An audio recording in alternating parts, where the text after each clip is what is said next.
যদি তোমরা 2-3 দিনের জন্য সুন্দরবন ঘোরার প্ল্যান করে থাকো তাহলে আজকের ভিডিওটা শুধু তোমাদেরই জন্য।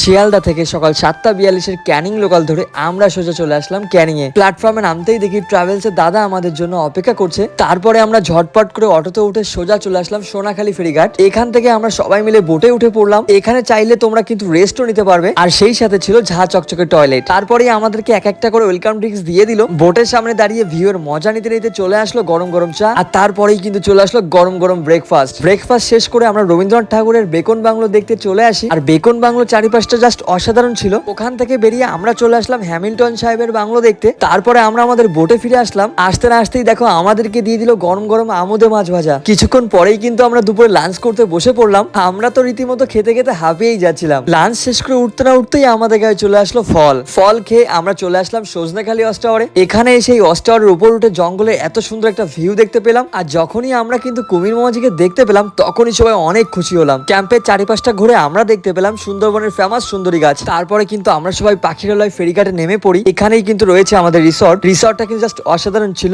আর রুম গুলো ছিল বেশ পরিষ্কার। সন্ধ্যার দিকে আদিবাসী নৃত্য দেখতে দেখতে আমাদের কাছে চলে আসলো চাউমিন, সেই সাথে ছিল গরম গরম চা খেয়ে গা গরম করে রুহিও নাচ করতে শুরু করে দিল। কিছুক্ষণ পরেই কিন্তু আমাদের সামনে রাতের ডিনার চলে আসে। ডিনারে ছিল ভাত, ডাল, আলু ভাজা, মাছ ভাজা আর ছিল মটন কষা।